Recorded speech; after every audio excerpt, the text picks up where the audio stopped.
बिस्मिल्लाहिर्रहमानिर्रहीम। अब सारी की सारी चीज़ों को रिवाइज करते हैं, starting from parts of speech, clause, phrase, tenses, active and passive.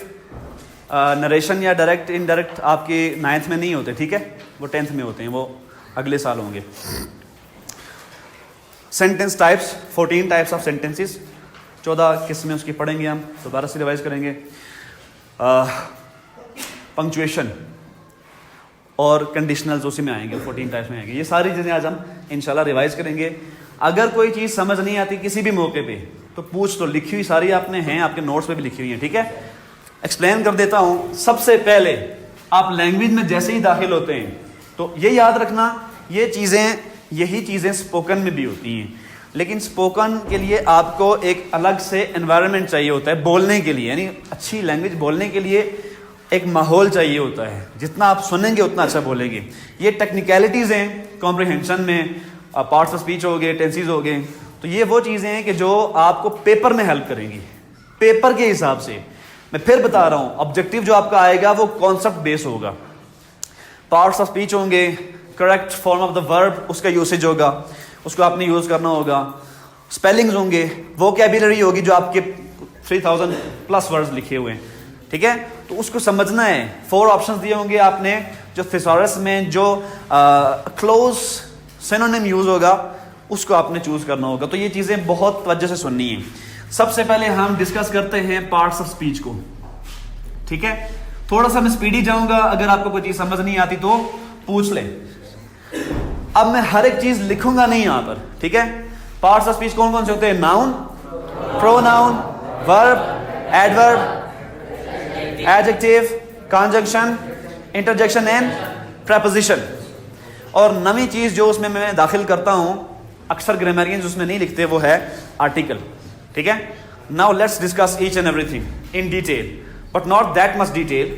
हम जस्ट चीजों का तज़किरा करेंगे, डिस्कस करेंगे और आगे बढ़ जाएंगे, लिखेंगे सारी चीजों को नहीं। नाउन में क्या होता है बेटा, मैंने आपको शुरू में कहा था कि डेफिनेशंस के चक्करों में ना पढ़ो, डिफाइन करो चीजों को, यानी तारीफ नहीं, तारुफ। नाउन क्या होता है? कोई डेफिनेशन याद करने की जरूरत नहीं है सिरे से। हर वो चीज जिसको हम नाम कहते हैं, जिसका हम नाम इस्तेमाल करते हैं, चूंकि ग्रामर हर एक चीज को अपने नाम से पुकारती है, इससे से टर्मिनोलॉजी वजूद में आती है। तो हर वो चीज जिसका एक नाम होता है, उस नाम को, यानी जिसको हम नेम या नाम कहते हैं, ग्रामर उसे क्या कहती है? नाउन। इसकी कोई 14 to 15 टाइप्स हमने पढ़ी थी, यानी सिंगुलर हो गया, प्लूरल हो गया, कलेक्टिव नाउन हो गया, एब्स्ट्रैक्ट नाउन हो गया, मटेरियल हो गया, कॉमन हो गया, प्रॉपर हो गया, कंपाउंड नाउन हो गया, जेंडर नाउन हो गया, मैस्कुलिन, फेमिनिन, न्यूट्रल, कॉमन, ये सब पढ़ी है ना हमने। इसमें अगर कोई चीज हो तो आप पूछ सकते हैं। एब्स्ट्रैक्ट नाउन का पता है? Which is that one? जो फील की जाती है, जिसको आप क्या करें? फील कर सकें। और बाज़-औक़ात वो थियरी भी हो सकती है, वो नॉलेज हो सकता है, वो चीजें नजर नहीं आती, यानी इंटेंजिबल होती हैं, you can not touch them, उनको छू नहीं सकते आप। तो इसके मुकाबिल में जो होता है मटेरियल, मटेरियल क्या होता है? एवरीथिंग, यानी मैटर से निकला है ना, everything that has mass and occupies space. अब मैटर 3-4 तरह का होता है, लिक्विड, गैस, सॉलिड, प्लाज्मा। तो इनसे बनी हुई जितनी भी चीजें होंगी वो सारी मटेरियल होंगी। ये याद रखना, बच्चे गलती करते हैं, बाज़ औक़ात वो ऑक्सीजन आ जाता है तो वो समझते हैं ये एब्स्ट्रैक्ट है, इसलिए कि हम उसको छू नहीं सकते। आप छू रहे हो, अभी भी आप ऑक्सीजन को छू रहे हो विदाउट फीलिंग इट। मेरी बात समझ आ रही है? बिकॉज ऑक्सीजन क्या है? गैस है, और गैस मटेरियल के अंदर ही आती है, इसलिए मटेरियल में और कॉन्क्रीट नाउन में डिफरेंस होता है। कॉन्क्रीट सिर्फ और सिर्फ वही होगा कि जो ठोस हालत में आपके पास मौजूद होगा, right? That means every material noun is not concrete noun.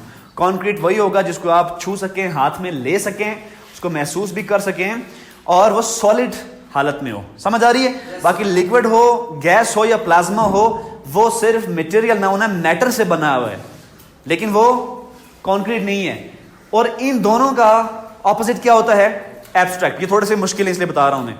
Gender noun पता है? मैस्कुलिन, मुज़क्कर, फेमिनिन, मुअन्नस, और कॉमन जो दोनों के लिए इस्तेमाल, लाइक डॉक्टर, इंजीनियर, और न्यूटर कुछ भी नहीं होता। हमारे उर्दू में इस तरह नहीं होता, लेकिन इंग्लिश में ऐसा होता है कि ना मुज़क्कर है ना मुअन्नस है, लाइक बोर्ड, मार्कर, चेयर, ये कुछ भी नहीं है। समझ आ रही है? नाउन के बाद प्रोनाउन।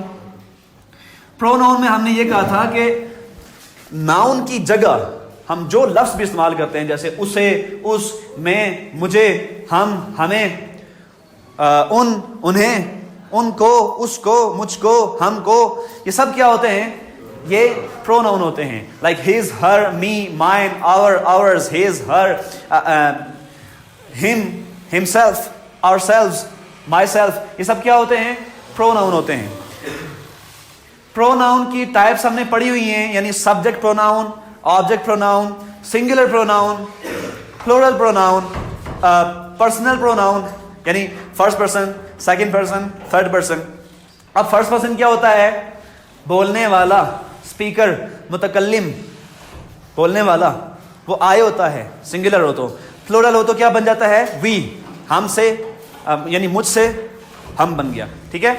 सेकंड पर्सन कौन सा होता है? जिससे बात की जा रही है, द डायरेक्ट एड्रेसी, जिससे बात की जा रही है या जिनसे बात की जा रही है। If it's singular then it's you, and plural, plural की सूरत में भी यू ही रहता है, राइट। थर्ड पर्सन कौन सा होता है? द पर्सन और the persons who are being talked about, जिनके बारे में बात की जा रही है, वेदर दे आर प्रेजेंट और एब्सेंट। उर्दू में तो ऐसे होता है ना कि वाहिद मुतकल्लिम जमा मुतकल्लिम, वाहिद हाजिर जमा हाजिर, वाहिद गायब जमा गायब, लेकिन इंग्लिश में ऐसा नहीं होता। थर्ड पर्सन जो होता है वो उसी वक्त वहां भी मौजूद होता है। For instance, if I tell you that he is the person who was absent, अब ये ही हो गया थर्ड पर्सन, पर इज प्रेजेंट, राइट। तो ये होता है इस तरह से first person, third person, second person. उसके बाद सब्जेक्ट प्रोनाउन क्या होता है? I am doing a job. Object pronoun क्या होगा? The job is being done by me, तो वो मी क्या हुआ? ऑब्जेक्ट प्रोनाउन हो गया। समझ आ रही है? ये मुश्किल नहीं है, ये आगे जाके इंशाल्लाह डिस्कस होंगे जब हम एक्टिव पैसिव को डिस्कस करेंगे, तो सब्जेक्ट एंड ऑब्जेक्ट प्रोनाउन वहां पे जाके मजीद हम डिस्कस करेंगे। प्रोनाउन के बाद वर्ब। हर वो चीज, जैसे यहां पे नेम था ना, तो हर वो चीज जिसको आप वर्क कहते हैं या काम कहते हैं, ग्रामर उसे क्या कहती है? वर्ब कहती है। अच्छा, वर्ब की मुख्तलिफ टाइप्स हमने पढ़ी हैं। ऑक्सिलियरी, इसके स्पेलिंग इसलिए लिख रहा हूं कि थोड़े से मुश्किल हैं, ये बास बुक्स में लिखा होता है। ऑक्सिलियरी या हेल्पिंग वर्ब जो होता है, एक टाइप होती है उसकी इज, एम, आर प्रेजेंट में, वाज एंड वर पास्ट में, विल, शैल फ्यूचर में, राइट। फिर होता है मेन वर्ब या एक्शन वर्ब, ये दूसरी टाइप होती है उसकी, लाइक ड्रिंक, वॉक, गो, जो फिजिकली आप कोई काम कर रहे होते हैं, एक्शन करके कर रहे होते हैं, राइट, कोई एक्ट कर रहे होते हैं। अच्छा, तीसरी टाइप कौन सी होती है? लिंकिंग वर्ब होते हैं। फिर स्टेटिव वर्ब होते हैं। स्टेट क्या है? यानी आपकी कोई हालत है या किसी चीज की कोई हालत है, सिचुएशन है, वो उसकी स्टेट है, जिस स्टेट में वो है, ठीक है, हालत में, वो स्टेटिव वर्ब हो गया। स्टेटिव वर्ब के बाद मोडल वर्ब्स होते हैं जो आपके मोड को बयान करते हैं, स्पीच के मोड को, like should, would, could, may, might, ought to, must, must not, ये सब क्या होते हैं? जो किसी चीज के लुजूम को, उसके लुजूमियत को, या उसकी इसेंशियलिटी को, उसकी नेसेसिटी को, या फिर बाज़ औक़ात आप कहते हैं कि फ़र्ज को, किसी चीज़ की उसको आप जब लाजिम कर देते हैं किसी शख्स के लिए, तो वो मॉडल वर्ब्स यूज होते हैं। या अहलियत के लिए कैन, मे, तो इस तरह के ये मॉडल वर्ब्स होते हैं। अच्छा, उसके बाद पांचवी टाइप होती है इसकी ट्रांजिटिव वर्ब। ट्रांजिटिव वर्ब कौन सा होता है? ऐसा वर्ब कि जिसके बयान के लिए ऑब्जेक्ट लाजमी चाहिए होता है या यूज किया हुआ होता है, ये होता है ट्रांजिटिव वर्ब। इनट्रांजिटिव वर्ब कौन सा होता है? कि जिसमें ऑब्जेक्ट लाजमी नहीं होता या फिर यूज नहीं किया गया होता। अगर चाहिए नहीं होगा तो वो इनट्रांजिटिव वर्ब होगा, अगर यूज नहीं किया हुआ होगा तो वो इनट्रांजिटिवली यूज होगा। ये इंशाल्लाह मैं थोड़ी देर के बाद डिस्कस करूंगा इसको, जब मैं आपको सेंटेंस का स्ट्रक्चर बताऊंगा तब। अच्छा, ये हो गया वर्ब की टाइप्स। इसके बाद एडवर्ब। तो एडवर्ब के बारे में मैंने आपको बताया था कि ये एडिशन टू वर्ब है, यानी वर्ब के बारे में बताता है। एडवर्ब किसके बारे में बताता है? वर्ब के बारे में। क्या क्या बताता है? कि वर्ब कब हो रहा है, कहां हो रहा है, कैसे हो रहा है, ठीक है, और कब कब हो रहा है, कितना हो रहा है। तो आपने देखा कि व्हेन टाइम है, adverb of time. Where place है, एडवर्ब ऑफ प्लेस।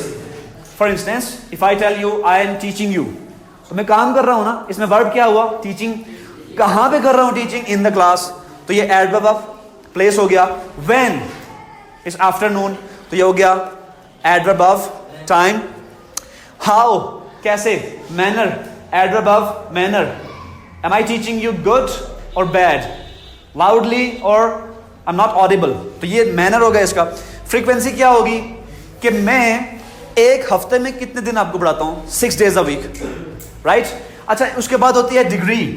डिग्री क्या होती है कि जब मैं आपको टीच करता हूं तो क्या ज्यादा टाइम के लिए करता हूं या कम टाइम के लिए, राइट? तो जैसे मच होता है, लेस होता है, ये सारी क्या होती हैं? डिग्रीज होती हैं एडवर्ब की। तो एडवर्ब की ये सारी टाइप्स होती हैं। तो ये याद रखना है, ये अल्फाज पे गौर किया करो। जो बच्चा या जो तालिब इल्म या जो स्टूडेंट अल्फाज पे गौर नहीं करता, उसको चीज़ें समझ नहीं आती। सारा का सारा आपका टॉपिक जो होता है, जो उन्वान होता है, जो मौजू होता है, वो आपके टर्म के अंदर छुपा हुआ होता है। जिस बंदे ने टर्म को पकड़ना सीख लिया वो सब कुछ समझ आता है। Noun, pronoun, verb, adverb. Now we are talking about adjective, right? अब एडजेक्टिव क्या होता है? इसका ताल्लुक डायरेक्ट नाउन से होता है। नाउन के बारे में जो कुछ भी बताया जाएगा, जो कुछ भी बताया जाएगा, वो क्या होगा? एडजेक्टिव। यानी आप उसके बारे में अपनी एक राय देते हैं, दैट्स योर ओपिनियन और कमेंट। आप उसके बारे में कमेंट करते हैं या एक ओपिनियन देते हैं, यानी नाइस है। आप लिखते हैं ना, पिक्चर पे जाकर लिखते हैं, लाइक करते हैं, फिर लिखते हैं नाइस, सो गुड, एक्सेलेंट, ये आपका ओपिनियन होता है। तो वो किस चीज के बारे में होता है? वो जो पिक्चर है या जो पोस्ट है, असल में तो वो भी नाउन है ना, तो उसके ऊपर आप कमेंट कर रहे होते हैं। अच्छा, कोई अगर सॉलिड चीज है या टेंजिबल है तो उसका कोई कलर होगा, बेसिकली शेप होगी उसकी कोई, ठीक है? उसकी कोई एक स्पेसिफिक एज होगी, पुराना है, नया है। अच्छा, उसका एक खास मटेरियल होगा, किस चीज से वो बना हुआ है, उसका एक कोई ओरिजिन होगा कि वो चीज बनी कहां से है, like Pakistani made, Japan made और चाइनीज मेड और American made.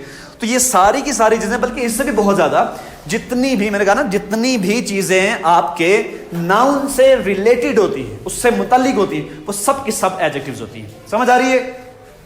So I am not gonna write each and everything behind these concepts, opinion, colour, ये आप समझ सकते हो खुद से, ठीक है? अच्छा, एडजेक्टिव की बात आपके पास क्या होता है? कंजंक्शन। तो ये जंक्शन लफ्ज को पकड़ो, बारहा बताया है, जोड़, जोड़ है, राइट? जोड़ के लिए हम क्या यूज करते हैं? हम यूज करते हैं बिकॉज, एंड, व्हाइल, वेयरएज, ठीक है? नेवरदलेस, तो येट, इस तरह के हम अल्फाज यूज करते हैं कंजंक्शन के लिए। मिसाल के तौर पर कहता हूं कि मैं क्लास में आया, फिर मैंने मार्कर लिया, उसके बाद मैंने आपको पढ़ाया, तो ये क्या है? फिर, उसके बाद, और, तो ये क्या हुए? कंजंक्शंस हुए। अब अगर बेटा थक गए हैं तो किसी और को दे दें, उधर से बेशक बैठे हुए आप उसको कैप्चर कर लें, थक जाएंगे। मुझे याद नहीं रही, मैं ट्राइपॉड ले आता। तो नजर आ रहा है सबको? कंजंक्शन समझ आ गया? ये तमाम अल्फाज ये आपको ऑब्जेक्टिव में आएंगे, ठीक है? ऑब्जेक्टिव में ये चीजें आ सकती हैं आपको, तो तब जाके रोना नहीं शुरू कर देना, ये समझ लो। कंजंक्शन के बाद इंटरजेक्शन, ठीक है? इंटरजेक्शन क्या होता है बेटा?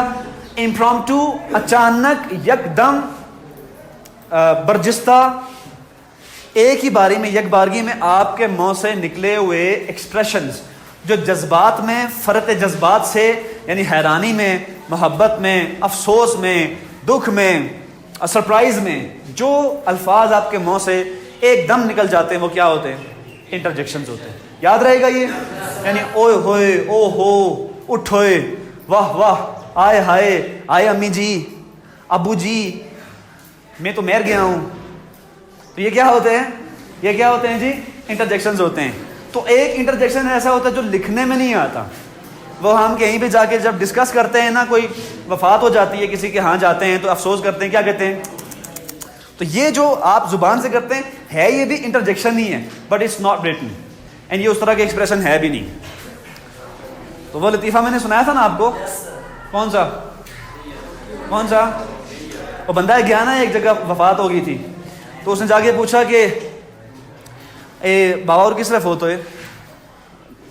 नहीं, वो औरत फोत हुई थी ना, तो उसने कहा कि किस तरह फोत हुए है, ये रो इन्होंने डिलीवरी हुई सी है ना, ओ हो ये रो साढ़े दादा और सना, ये बड़ी सख्त बीमारी होनी है, साढ़े दादा और सना फोत हुई सी है। समझ आ रही है? अच्छा, इंटरजेक्शन समझ आ गया? So I am not gonna write each and everything, oh, aha, ha हा और हुर्रे, अलास, ये सारे जो होते हैं क्या होते हैं? इंटरजेक्शंस होते हैं। अच्छा, एक होता है जो बाज़ औक़ात इस तरह का आ जाए, ARGH, यानी आप जब कराहत का इज़हार करते हैं तो ये यूज करते हैं। एनीवेज, प्रेपोजिशन, लफ्ज को पकड़ो, क्या बताया था? यस, पोजीशन, यानी पोजीशन क्या है किसी चीज की? क्या पोजीशन, लोकेशन और रिलेशन, किसी चीज का दूसरी चीज से ताल्लुक, like the leg of the table, the son of father, वो उसका रिलेशन हो गया। ऑफ क्या हुआ? रिलेशन हुआ। लोकेशन, एक चीज की दूसरी चीज से ऑब्जर्वर के लिहाज से लोकेशन क्या है, एंड पोजीशन क्या है किसी चीज की। ठीक है, ये सारे के सारे कोई 50-60 आपके पास प्रेपोजिशन होता है। आपकी शश जहत है, शश जहत पढ़ते हैं ना, पंजम, शिष्यम, हफ्तम, हश्तम, तो शश कहते हैं 6 को, ठीक है, 6। तो शश जहत मतलब समत या डायरेक्शन। तो आपके पास इस दुनिया में, ऐसे तो मैथमेटिक्स में इन्फिनिट नंबर ऑफ डायमेंशंस होती हैं, इस दुनिया में जस्ट 3 डायमेंशंस होती हैं। कौन कौन सी? दाएं, बाएं, आगे, पीछे, ऊपर, नीचे। तो ये शश जहत मिलके 3 डायमेंशंस बनाती हैं एक स्फीयर में। तो हर एक स्फीयर में, हर एक समत के लिए या डायरेक्शन के लिए इन डायमेंशंस में कुछ प्रेपोजिशंस यूज की जाती हैं। लाइक अगर ये चीज इस, यानी ये ग्लास है, तो या तो ये इसके रोस्ट्रम के ऊपर होगा या इससे ऊपर होगा, ऐसा ही है, या इसके नीचे होगा या इससे नीचे होगा, या इसके साथ होगा या इसके साथ जुड़ा हुआ होगा, या आगे होगा, पीछे। तो ऐसे ही at, upon, over, above, below, under, beneath, rightward, leftward, among, between, across, along, ahead, forward, backward, behind, in, inside, into, out, outside, out of. ठीक है, तो ये मूविंग के लिए होती है। तो ये डबल हो जाती है तो मीन्स कोई चीज मूव कर रही है। इन फ्रंट ऑफ, के सामने, तो ये जो होती हैं ये डबल भी होती हैं, ट्रिपल भी होती हैं प्रेपोजिशंस। तो ये याद रखना है कि पोजीशन को बताने के लिए, लोकेशन को बताने के लिए, व्हाट्स द मैटर यार।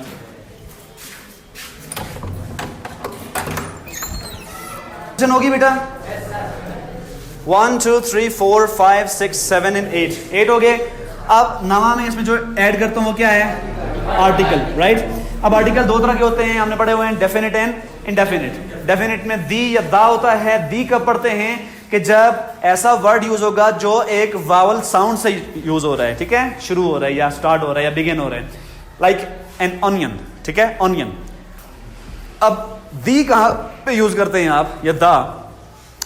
वो किसी चीज की तरफ इशारा करना हो, मकसूद हो, या स्पीकर या रीडर, या स्पीकर या रीडर या राइटर या लिसनर जो है वो पहले से उस बात के बारे में जानते हैं जिसके बारे में पहले तज़किरा हो चुका है, तो उसको रिफर करने के लिए दी। मैं जैसे कहता हूं the boy is not listening, तो मतलब एक खास बच्चे के बारे में इशारा हो रहा है। अच्छा, इसी तरह से कुछ अगर आइलैंड्स मिले हुए होंगी, द ब्रिटिश आइल्स, यानी कुछ जजीरे हैं जो मिले हुए आपस में, कुछ कंट्रीज हैं जो मिली हुई हैं, तो जैसे the United kingdom, the kingdom of Saudi Arabia, ठीक है, तो ये दी वहां पे भी यूज होता है।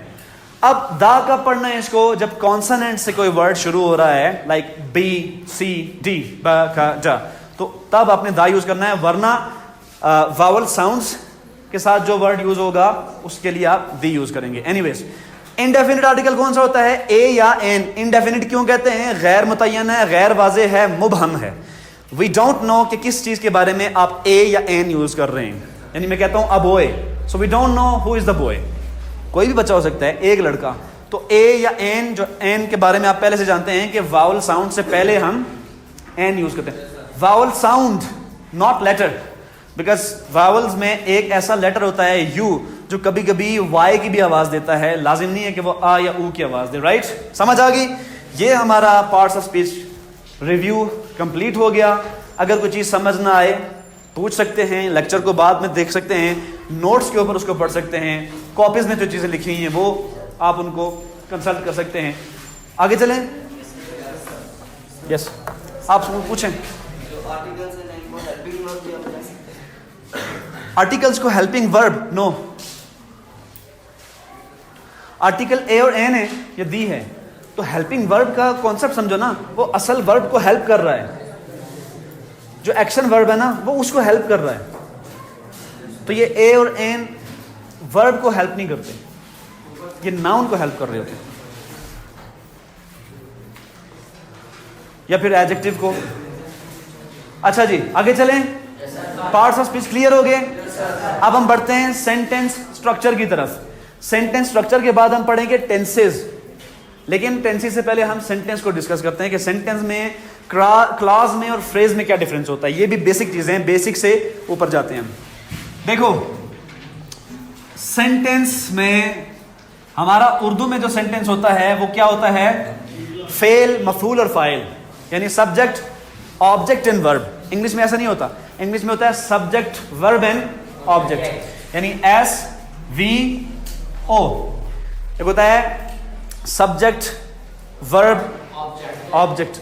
सब्जेक्ट वर्ब अग्रीमेंट होता है। एग्रीमेंट क्या है कि अगर आपने ऐसा सब्जेक्ट यूज किया जो सिंगुलर है तो उसके लिए वर्ब भी सिंगुलर यूज होगा, और अगर आपने सब्जेक्ट में नाउन या प्रोनाउन होता है ना, असल में सब्जेक्ट में क्या होता है, दो चीजें होती हैं, या तो नाउन होगा या प्रोनाउन।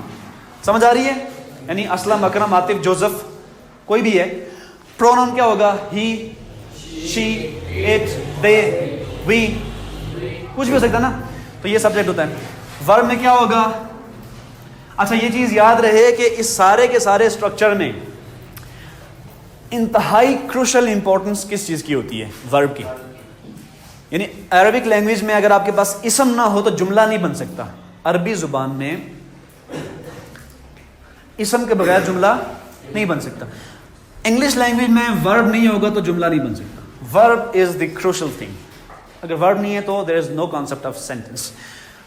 ऑब्जेक्ट क्या है बेटा, ये तो ऑलरेडी आप जानते हैं ना कि जिस चीज के बारे में बात हो रही है, जिस चीज के ऊपर काम हो रहा है, समझ आ रही है ना, वो क्या होता है, ऑब्जेक्ट। अब इन तीनों को समझ लेने के बाद एक और चीज है जिसको कहते हैं हम, असल में सेंटेंस स्ट्रक्चर में क्या क्या होता है, सब्जेक्ट प्लस प्रेडिकेट। याद है ये? प्रेडिकेट में दो चीजें होती हैं, वर्ब और ऑब्जेक्ट, यानी सब्जेक्ट ये। अच्छा, ये वर्ब और ऑब्जेक्ट में ऑब्जेक्ट ऑप्शनल होता है। ऑब्जेक्ट क्या होता है, ऑप्शनल। हो भी सकता है, नहीं भी हो सकता।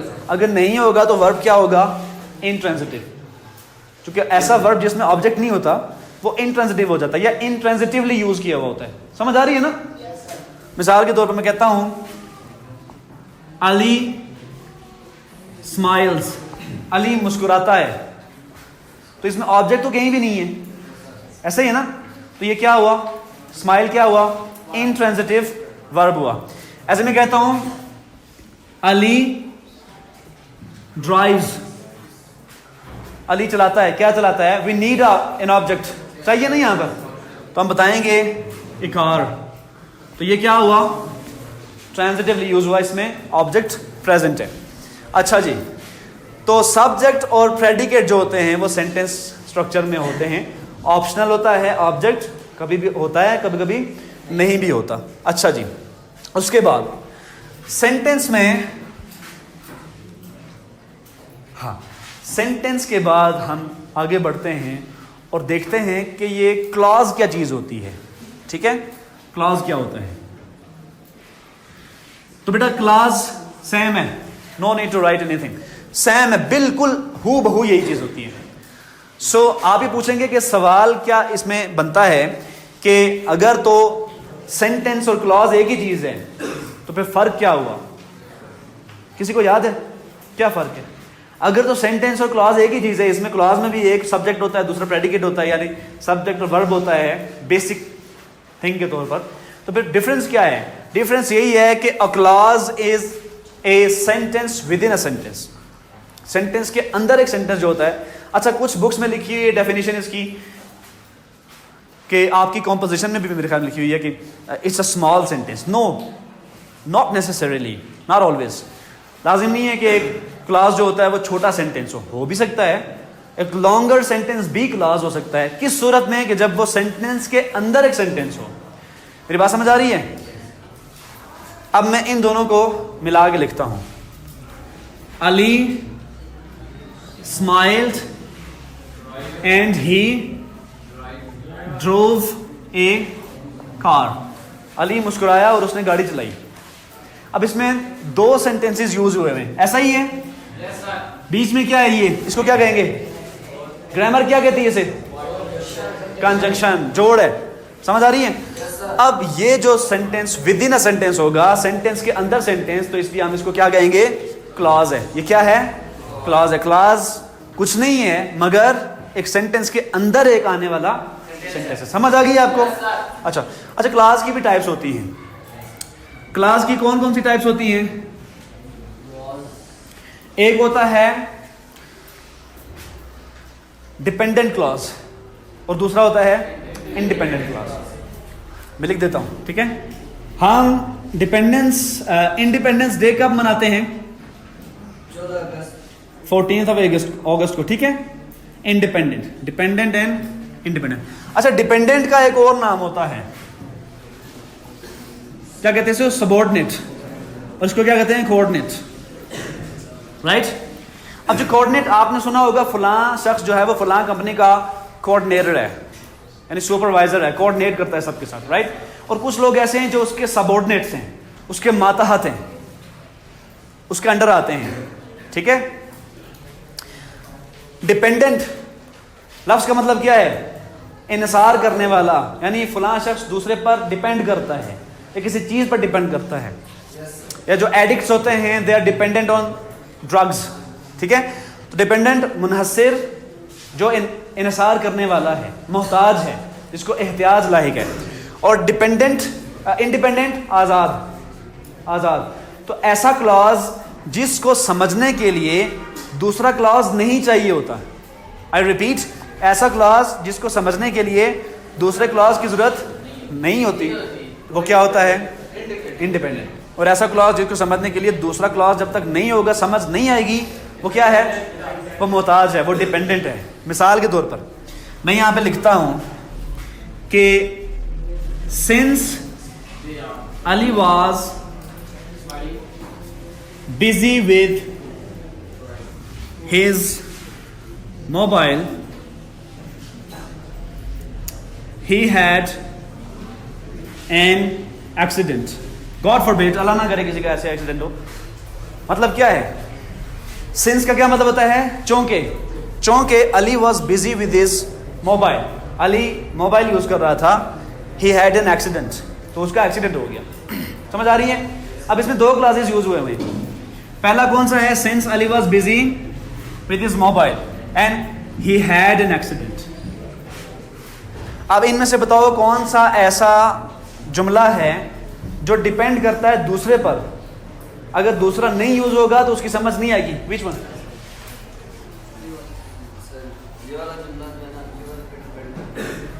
ये वाला कौन सा? First. Good, clap for him.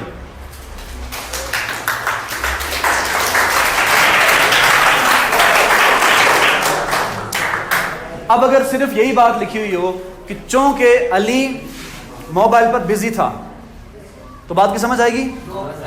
यानी लफ्ज चूंकि जो है, चूंकि लफ्ज ऐसा है कि जो आपको बता रहा है कि कुछ ऐसा है जो अभी बताया जाना चाहिए, वरना बात की मुकम्मल समझ नहीं आएगी। लेकिन अगर ये हो ही हैड एन एक्सीडेंट, तो समझ आ गई बात। ये अगर हो कि Ali had an accident, right, तो बात की समझ आ गई ना? इसके लिए मजीद किसी चीज की जरूरत नहीं है। सो फर्स्ट वन कौन सा है? डिपेंडेंट। दूसरा कौन सा है? इंडिपेंडेंट। समझ आ गई क्लॉज की? ये होता है क्लॉज, सेंटेंस ही होता है। अच्छा, नाउ डिस्कस करते हैं फ्रेज को। बेटा जी, फ्रेज किसे कहते हैं? इसमें 2 या 3 या 4 या 5 अल्फाज होते हैं जिनमें या तो सब्जेक्ट नहीं होता, या ऑब्जेक्ट नहीं होता, या फिर दोनों ही नहीं होते। या सब्जेक्ट नहीं होता, या ऑब्जेक्ट नहीं होता या दोनों ही नहीं होते। समझ आ रही है? मिसाल के तौर पर अगर ये लिखा हुआ हो, अच्छा इसी में से लेते हैं कुछ, ठीक है।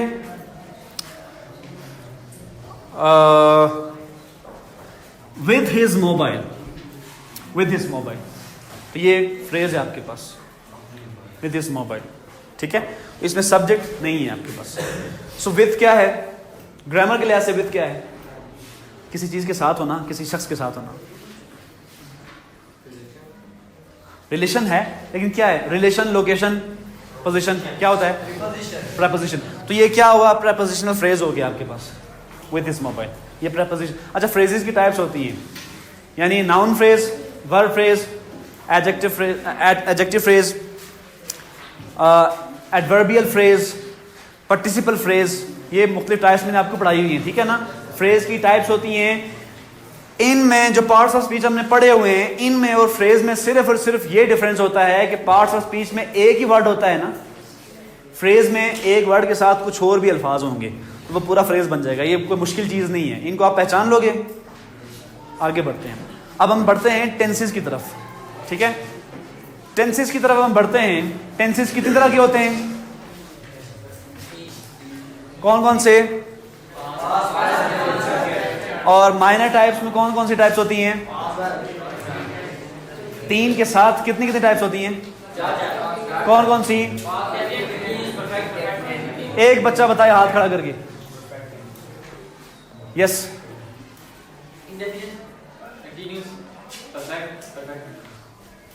गुड, क्लैप करें।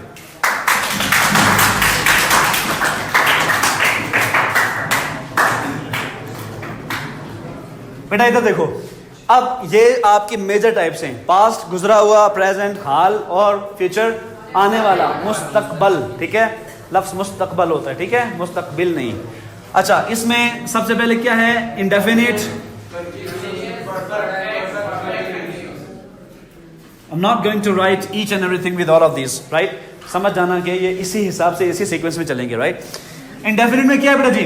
अच्छा, यहाँ पे मैं एक आपके सामने एक ऐसा टेबल लिखने जा रहा हूँ जो इंतहाई इजी है, rather it's easiest. I've never read it anywhere in any book. मैंने कहीं भी नहीं पढ़ा, मैंने खुद से इसको डिड्यूस किया है, ठीक है, और इंतहाई इजी है। अगर आप इस टेबल को याद रख लेंगे तो things will be easy. 2 1 3 1 1 1 3 1 and 1 1। I think मैंने आपको पढ़ाया था ये। yes, ये आपका क्या है? Past indefinite, continuous, perfect, perfect continuous, present indefinite, continuous, perfect and perfect continuous, future continuous, perfect and perfect continuous, right. अब इसमें देखें ये क्या, ये है क्या?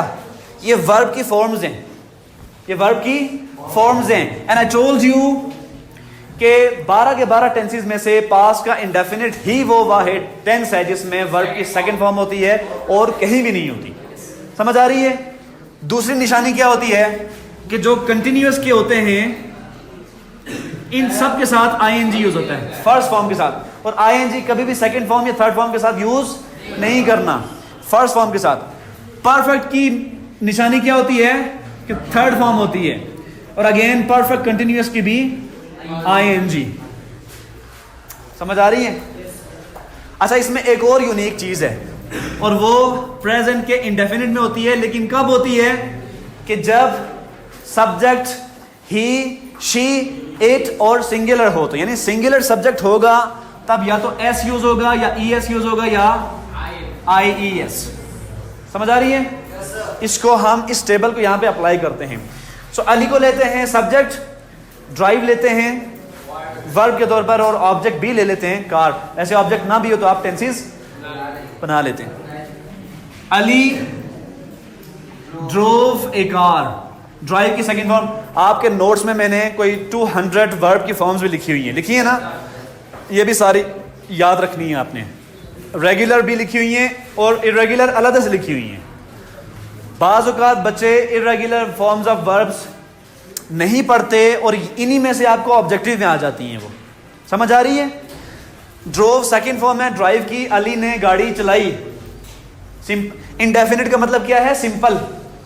इंडेफिनिट किसे कहते हैं? सिंपल। अली ने गाड़ी चलाई। कंटिन्यूअस में क्या होना चाहिए? जारी है। जारी है, मुतवातिर है, लगातार है, ठीक है। सो क्या होगा बेटा? Driving a car. परफेक्ट में क्या होगा? थर्ड फॉर्म, यानी गाड़ी चला चुका था। चुका तो हो गया ना। सुनो, चुका किसकी निशानी है? परफेक्ट की। काम मुकम्मल हो गया। परफेक्ट मींस मुकम्मल हो गया काम। और था क्यों आया? क्योंकि पास्ट है। अगर प्रेजेंट होता तो क्या होता? है। समझ आ रही है? So Ali driven. यहां पे मैं कुछ चीजें मजीद वाजे कर दूं। बेटे याद रखना है, परफेक्ट में हमेशा वर्ब की थर्ड फॉर्म यूज होगी, और परफेक्ट में हैज, हैव या हैड यूज होंगे। पास्ट में I think we are running short of ink. Past में बेटा जी सिर्फ और सिर्फ क्या यूज होगा? हैड। प्रेजेंट में क्या यूज हो गए? या तो हैज या हैव। हैज में कैटेगरी नंबर 1 लगेगी, हैव में कैटेगरी नंबर 2, जो मैंने आपको बारहा फिंगर टिप्स पे याद कराई हुई है। ही, शी, इट और सिंगुलर नाउन होगा या प्रोनाउन होगा तो हैज यूज करेंगे हम, और आई, वी, यू, दे और प्लूरल नाउन या प्रोनाउन होगा तो हम हैव यूज करेंगे। और फ्यूचर में सिर्फ और सिर्फ हम क्या यूज करते हैं? Have, will have, shall have, will have been, shall have been, right? तो ये आपने याद रखनी है एक चीज। दूसरी क्या कि इन तीनों के साथ हमेशा हमेशा थर्ड फॉर्म यूज करेंगे। समझ आ रही है? थर्ड फॉर्म यूज करेंगे। Ali had driven a car, and यहां पे क्या होगा? अच्छा, एक कैसे हो सकता है कि एक चीज परफेक्ट भी है और कंटिन्यूअस भी है, यानी मुकम्मल भी हो चुकी है और जारी भी है। अब रोजाना स्कूल आते हैं ना, एक दिन मुकम्मल होता है, अगले दिन फिर से, यानी एक दिन मुकम्मल भी हुआ और अगले दिन यही सिलसिला फिर से जारी हो जाता है। सो यही सिलसिला हमारा पास्ट में भी जारी रहा होता है। So all the actions that we have been performing in the past as a continuation of something, right? जारी या मुतवातर या लगातार। जारी है। स्पीडियों में अगर कोई चीज समझ ना आए तो पूछ लो, यही आपके पास दिन है आज का, ठीक है? समझ आ रही है? अच्छा जी,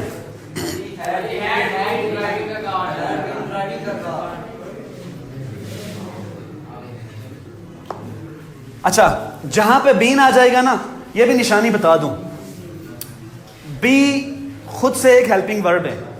बी खुद से एक हेल्पिंग वर्ब है।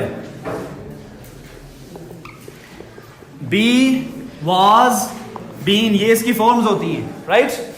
Be, was, been. तो बी जब बीन आएगा तो बीन के साथ हमेशा वर्ब की फर्स्ट फॉर्म प्लस आईएनजी। और एक और चीज जो मैंने आपको वर्ब की 6 फॉर्म्स पढ़ाई थी, याद है किसी को?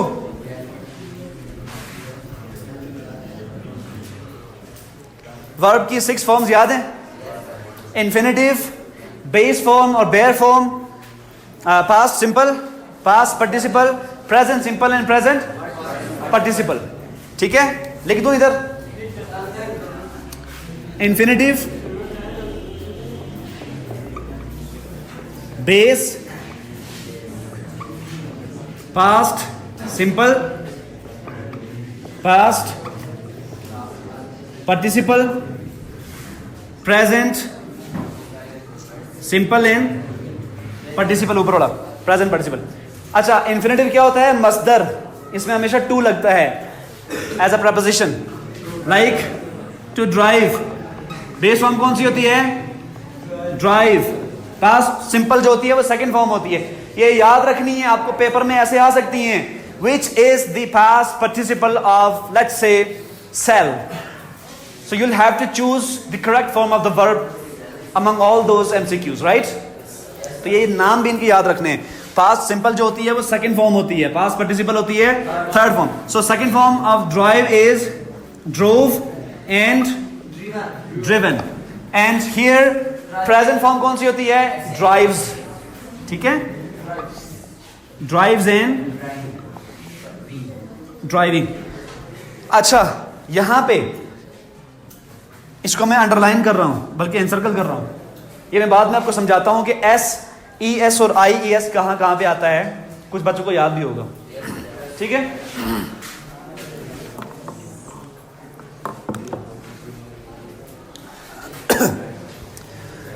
Ali had driven a car, Ali एक कार चला चुका था। Ali had been driving a car, Ali एक कार चलाता रहा था। ये इसकी पहचान होती है। अब हम आते हैं प्रेजेंट पे।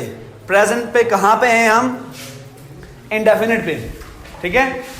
और इंडेफिनिट में अब हम इसको डिस्कस करेंगे कि अगर तो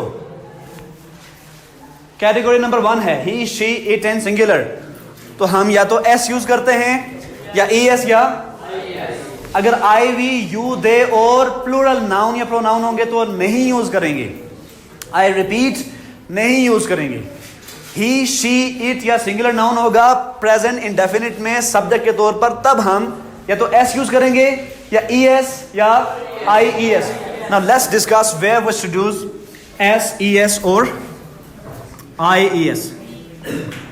एस को फिलहाल रहने दो, इसलिए कि जहां जहां पे ईएस और आईईएस यूज नहीं होंगे वहां पे हर जगह सिर्फ एस यूज होगा। सो फर्स्ट हम लेते हैं ईएस को। ईएस बेटा कहां कहां पे आप यूज करते हैं? मैंने आपको बताया था कि 6 आवाजें होती हैं कि जो अगर किसी वर्ब के एंड में आ जाएं, कहां पे आ जाएं? किसी वर्ब के एंड में आ जाएं तो उस वर्ब के साथ हम ईएस यूज करते हैं। सा, श, च, ज, एक्स की आवाज होती है, और कौन सी आवाज होती है? ओ की आवाज होती है, ठीक है। ये 6 आवाजें होती हैं कि अगर ये किसी वर्ब के एंड पे आ जाएं, कहां पे आए? वर्ब के एंड पे। आम वर्ड के नहीं, वर्ब VERB उसके एंड पे आएंगी तो एस लगाएंगे। समझ आ रही है? नाउन के एंड पे आएंगी तब भी लगाएंगे, नाउन के एंड पे आएंगी तब भी लगाएंगे।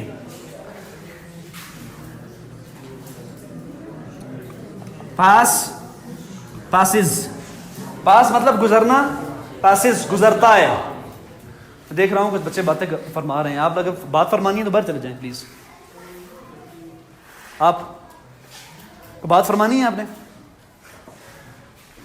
प्लीज डिस्टर्ब ना करें।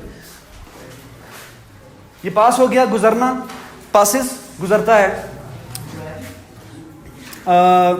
क्लैश से क्या हुआ? क्लैशेस, क्लैश मतलब टकराना, क्लैशेस। अच्छा, क्रैश का मतलब भी टकराना ही होता है, लेकिन वो फिजिकली होता है। ये क्लैश लाजमी नहीं है कि आप फिजिकली हो। Anyways, like I am teaching you, teach, teaches नहीं, टीच कभी नहीं पढ़ना, टीच नहीं, टीचेस। और ये जितने भी ईएस हैं ये आवाज कौन सी देते हैं? आईजी की, ठीक है, इज, राइट, इज की आवाज देते हैं। ओके, ज, लाइक बज, बजेज, जैसे वो होती है ना शहद की मक्खी जिस तरह की आवाज निकालती है उसको कहते हैं भिन भिन करना उर्दू में, लेकिन अब प्लीज शहद की मक्खियां ना बनो, तो वो क्या बन जाएगा? बजेज। उसके बाद क्या है? एक्स, रिलैक्स,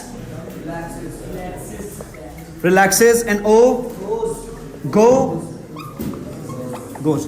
ये हो गया, समझ आ गई? ईएस कहां पे यूज करना है? Now will take IES. ऐसे तमाम verb, yes there are some exceptions. मुस्तस्नियात के बारे में बताया था ना मैंने कि बाज़ औक़ात ऐसी चीज़ें होती हैं जो रूल के अंदर पूरी नहीं बैठती, इसलिए कि लैंग्वेज किसी ने रूल्स बना के नहीं यूज़ की होती, बल्कि रूल्स लैंग्वेज जो यूज़ हो रही है, जो समा है, उसके अंदर से डिराइव किए होते हैं। ये इसका रीज़न है। तो जैसे है फ्लाई, तो क्या हो जाएगा जी? फ्लाइज। वाई की जगह हम IES यूज़ कर लेंगे। अब कहाँ कहाँ पे एस यूज़ करना है? जहाँ जहाँ पे ये दोनों नहीं होंगे। समझ आ रही है? So now we will again jump over to present indefinite of the tense, right? So Ali drives a, Ali ऊपर था was continuous में, तो present में क्या हो जाएगा? यानी was था is है, और था की जमा क्या होती है? थे। तो was की जमा क्या होगी? were, याद रखना है। और अगर है is है, और अगर है होगा तो क्या हो जाएगा? आर हो जाएगा, ठीक है। So Ali is driving a car. उसके बाद ऊपर क्या था बेटा जी? अली हैड। हमने पढ़ा है कि हैड जो होता है वो सिर्फ और सिर्फ पास्ट में यूज करते हैं, प्रेजेंट में क्या यूज करते हैं? या हैज या हैव। तो अली सिंगुलर है या प्लूरल है? तो कैटेगरी 1 में आएगा 2 में आएगा? हैज 1 में आएगा। Driven a car. और यहां पे क्या था? Ali had been driving a car. यहां पे क्या हो जाएगा जी? अली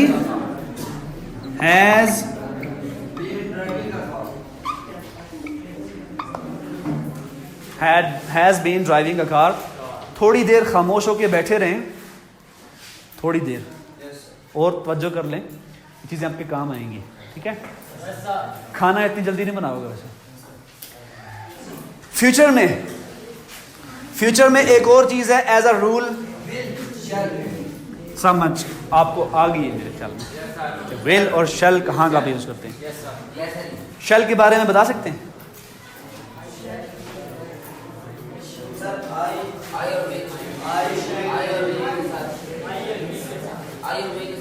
शाबाश। यू और दे नहीं होगा। हुसैन के लिए क्लैप करें, शाबाश। आई एंड वी, सुने, आई एंड वी के साथ हम शैल यूज करेंगे, बाकी सब प्रोनाउंस के साथ विल यूज करेंगे। सो किसी भी हालत में, कोई भी हालत हो, आई और वी होगा तो हम शैल यूज करेंगे, लेकिन एज अ ट्रेडिशन, रिवायती तौर पे ऐसे ही पुराने जमाने से यूज होता हुआ आ रहा है, चला आ रहा है। लेकिन मॉडर्न इंग्लिश में ज्यादा विल ही यूज होता है, स्पोकन में, इवन रिटन में भी ज्यादा विल ही यूज होता है, फ्रीक्वेंसी ज्यादा उसकी। उसके बावजूद कुछ ऐसी कंडीशंस होती हैं जिसमें पोलाइटली, शाइस्तगी से, नरमी से बात करते हुए हम शैल का भी यूज करते हैं, यानी शैल वी गो, शैल आई कम इन, तो ये पोलाइटली भी आप यूज करते हैं। सो यहां पे क्या होगा? Ali will drive a car और Ali shall drive a car. Good. Ali, अच्छा मैं सारे नहीं बनाने वाला, ठीक है? Ali will drive a car, Ali will be driving a car, Ali will have driven a car and Ali will have been driving a car. ये आपके 12 के 12 टेंसेस हो गए। समझ आ रही है? इसके बाद हमारे पास 3 कॉन्सेप्ट्स रह गए हैं। एक सेंटेंस की 14 टाइप्स, एक पंक्चुएशन मार्क्स, वो भी 14 होते हैं, और उसके बाद हमारे पास एक्टिव एंड पैसिव जो आपके पेपर से रिलेटेड है, वो इंशाल्लाह कल करेंगे, ठीक है? ओवर। अभी आप इन चीज़ों को रिवाइज करें। कोई भी चीज़ अगर आपको समझ नहीं आती, आई एम राइट हियर, वो मैं बताऊंगा, आपको बताऊंगा। आप इनको लिख लें, बेशक कोई चीज़ें डिस्कस करनी है